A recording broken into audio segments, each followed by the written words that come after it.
Bonjour à toutes et à tous, bienvenue sur Éducative. Alors aujourd'hui, on va faire un exercice d'application sur la notion de collinéarité, sur un exercice un peu plus subtil que d'habitude, mais qui recèle des techniques très utiles que vous pourrez réinvestir dans d'autres exercices. Alors, OIJ, c'est un repère orthonormé, on vous donne deux points, A et B, pas la peine de faire de schéma. Ici, c'est ça toute la puissance des vecteurs, c'est qu'on va faire que des calculs. C, c'est un point qui appartient à l'axe des abscisses.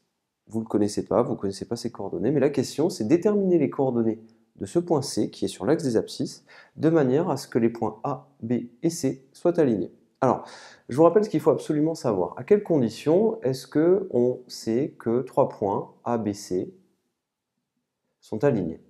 Trois points A, B, C sont alignés quand le vecteur AB et le vecteur AC, quand ces deux vecteurs-là, ils sont collinéaires. En effet, deux vecteurs, imaginons on a le vecteur IJ et ici le vecteur PQ. IJ et PQ, ce sont ici deux vecteurs collinaires, cependant les points IJ et PQ ne sont pas alignés. Pour que les points soient alignés, qu'est-ce qu'il faudrait? Bien, il faudrait qu'on se retrouve dans une configuration comme celle-ci, c'est-à-dire qu'on ait AB, AC qui soit collinaire, avec en plus un point commun, le point A. Et dans ce cas-là, on a l'assurance de savoir que les points A, B, C sont collinaires, que les vecteurs AB et AC sont collinaires. Donc, ce qu'on va faire ici, c'est que on va juste travailler avec cette idée-là. On va travailler avec le vecteur AB, le vecteur AC. Il y a un point commun qui est le point A, et on va essayer de montrer que AB et AC sont collinaires. En effet, si vous avez deux vecteurs collinaires AB et AC avec un point commun A, les points sont alignés. Attention, si on a un point commun qui est le point A, mais que les vecteurs ne sont pas collinaires, vous voyez bien que A, B, C ne sont pas alignés. Alors, on va faire le calcul et on va travailler là-dessus. Alors, première astuce, déjà, le point C appartient à l'axe des abscisses. Ça veut dire que son ordonnée vaut 0. Alors, les coordonnées de C, on va les écrire. Les coordonnées de C sont de la forme, tout simplement, alors, l'abscisse, on ne la connaît pas, mais on sait que l'ordonnée, vu qu'on appartient à l'axe des abscisses, l'ordonnée est nulle, avec x qui est un nombre réel. On le précise. Calculons les coordonnées de AC.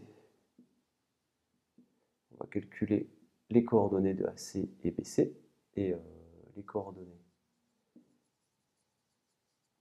de AC et AB. Alors on fait le calcul. Alors je vous donne une petite astuce pour calculer les coordonnées d'un vecteur. Vous écrivez d'abord les moins, parce qu'on les oublie à chaque fois.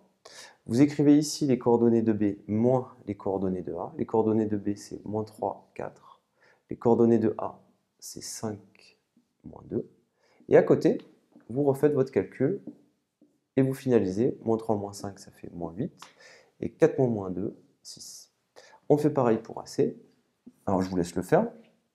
Attention, donc vous mettez les moins. Cette astuce-là, moi, elle m'a beaucoup aidé parce que souvent, quand vous avez une coordonnée négative, si on recopie, des fois on en oublie un de moins. Donc si vous faites ça, vous ne les oublierez pas. Les coordonnées de C, alors les coordonnées de C, on les connaît, c'est x0, moins les coordonnées de A, 5, moins 2. Je vous laisse réduire et faire le calcul. Ça vous donne x moins 5 et 0 moins 2, ça vous donne 2. À partir de là, vous avez les coordonnées de AB, ici, puis les coordonnées de AC. On revient à ce qu'on cherchait. Qu'est-ce qu'on cherchait? On voulait trouver les coordonnées de C afin que les points A, C et B soient alignés. Alors, comment va-t-on faire? Eh bien, on va utiliser une notion de cours. Eh bien, ici, on va dire, voici le raisonnement. AB et AC ont un point commun, qui est, on va le préciser, qui est A. Maintenant, ce qu'on va faire, c'est qu'on va déterminer x déterminons X afin que AB et AC soient collinaires. Relativement à ce que je vous ai dit tout à l'heure, si AB et AC sont collinaires, avec un point commun, AB et C sont alignés, afin que AB et AC soient collinaires. Alors, le mieux, c'est d'utiliser ce que je vous ai dit, c'est la notion de déterminant. Donc ici, on va calculer moins 8, 6, x moins 5 et 2. Et on va calculer ce déterminant.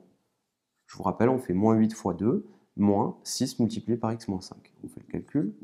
Moins 8 fois 2, moins 6 fois x moins 5. Je fais le calcul.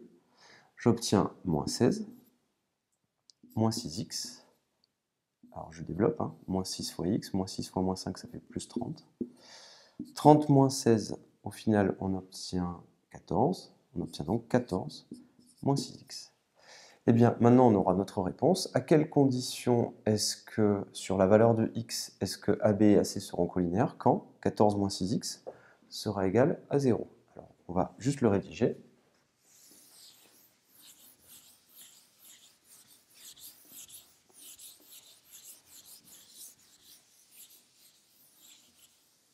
AB et AC seront collinaires.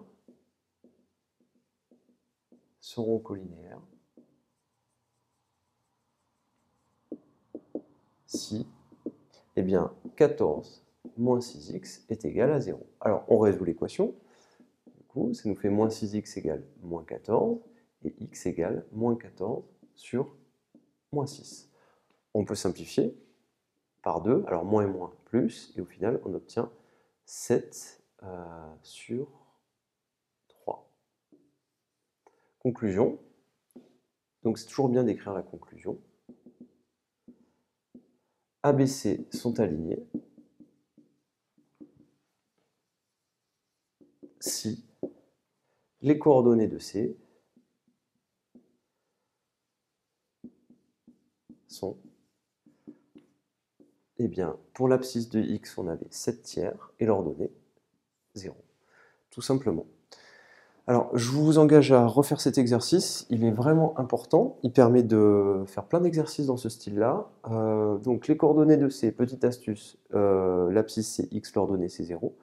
AB et AC sont collinaires, bien, si et seulement si le déterminant vaut 0. Vous calculez le déterminant qui dépend de X. Une fois que vous avez votre déterminant qui vaut 14 moins 6x, eh bien, vous cherchez la valeur de X pour laquelle 14 moins 6x vaut 0. Vous trouvez X égale 7 tiers, et du coup, vous concluez votre point, il aura pour coordonnées 7 tiers 0, et dans ce cas-là, A, B et C seront alignés.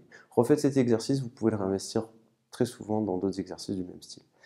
Je vous remercie et à très bientôt sur Educative.